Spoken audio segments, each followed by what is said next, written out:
Hello everyone, welcome to my channel Mahi's kitchen. আজ আবারও হাজির হয়েছি নতুন আরেকটা রেসিপি নিয়ে। যদিও এই রেসিপিটি অনেক দিন আগে আমি বানিয়েছিলাম, একটু ব্যস্ততার জন্য শেয়ার করা হয়নি। তো যাই হোক, চলুন তাহলে সম্পূর্ণ রেসিপিটি আমরা দেখে নিই। মটরশুঁটি দিয়ে আলুর দম বানানোর জন্য কি কি উপকরণ লাগছে একটু দেখে নেব। আলুগুলো আমি একটু বড় বড় সাইজের কেটেছি, আপনারা চাইলে আপনাদের পছন্দ মতো কেটে নিতে পারেন। মটরশুঁটিটা আমি আগে থেকেই ছাড়িয়ে রেখেছিলাম। আর নিয়েছি গোটা জিরে, তেজপাতা, শুকনো লঙ্কা, এলাচ, লবঙ্গ, দারচিনি, আদা রসুনের পেস্ট, পেঁয়াজ কুচি আর লঙ্কা কুচি। মশলা বলতে এখানে লাগছে হলুদ গুঁড়ো, লঙ্কার গুঁড়ো, ধনে গুঁড়ো, জিরে গুঁড়ো আর লবণ। সবার প্রথমে আমি আলুগুলোকে সিদ্ধ করে নেব। তার জন্য প্রেসার কুকারে আমি 1.5 কাপ পরিমাণের জল দিয়েছি আর দিচ্ছি 1 চামচ পরিমাণের লবণ। প্রেসার কুকারে আমি 3টে সিটি দিয়ে নেব।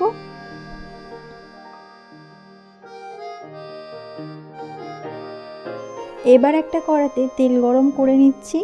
আমি এই রেসিপিটির জন্য সর্ষের তেল ব্যবহার করেছি, আপনারা চাইলে সাদা তেল বা রিফাইন অয়েলও ব্যবহার করতে পারেন।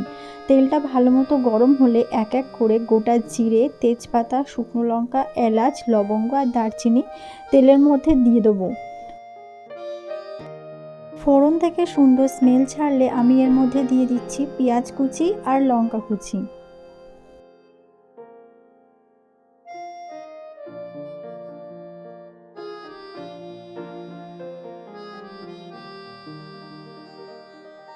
পেঁয়াজটাকে ভালো করে লাল লাল করে ভেজে নিতে হবে।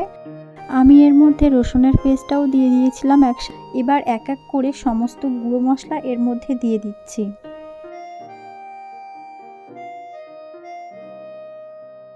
সমস্ত গুঁড়ো মশলা দেওয়ার পর মশলাটাকে আরেকটু ভালো করে কষিয়ে নিতে হবে। এবার এর মধ্যে আমি দিয়ে দেব আগে থেকে সিদ্ধ করে রাখা আলুগুলো দেওয়ার পর আরও 2 থেকে 3 মিনিট একটু ভালো করে কষিয়ে নেব সব কিছুকে একসাথে।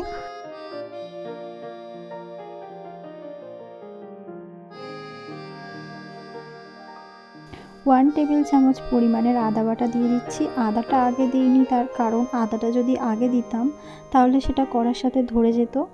যে মটরশুঁটিগুলো আমি আগে থেকে ছাড়িয়ে রেখেছিলাম এবার সেটা দিয়ে দেব। দিয়ে 1 থেকে 2 মিনিট একটু নেড়ে চেড়ে নেব। নিয়ে এর মধ্যে আমি জল অ্যাড করে দেব পরিমাণ মতো। আগে থেকে যেহেতু আমি আলুগুলোকে সিদ্ধ করে নিয়েছিলাম, তাই খুব একটা বেশি জল দেওয়ার এখানে প্রয়োজন নেই।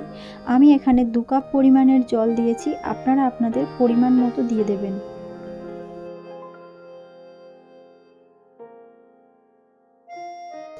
এবার এটাতে পরিমাণ মতো লবণ দেব, দিয়ে 3 থেকে 4 মিনিটের জন্য ঢাকা দিয়ে একটু কুক করে নেব। 3 থেকে 4 মিনিট পর ঢাকনা খুলে আমি এর মধ্যে সামান্য একটু গরম মশলা অ্যাড করে দিচ্ছি। আপনারা অবশ্যই লবণটা দেওয়ার পর একটু চেক করে নেবেন। মটরশুঁটির আলুর দমটা রেডি হয়ে গিয়েছে। এবার আমি এটাকে পরিবেশন করে নেব। মটরশুঁটির এই রেসিপিটি আমি সম্পূর্ণ ঘরোয়া পদ্ধতিতে বানিয়েছি। এটি খেতে যেমন টেস্টি হয়, তার সাথে খুব অল্প উপকরণে ও সহজ পদ্ধতিতে এটিকে বানানো যায়। আপনারা চাইলে রেসিপিটি ট্রাই করতে পারেন। ভিডিওটি যদি ভালো লাগে চ্যানেলটি সাবস্ক্রাইব করার অনুরোধ রইল।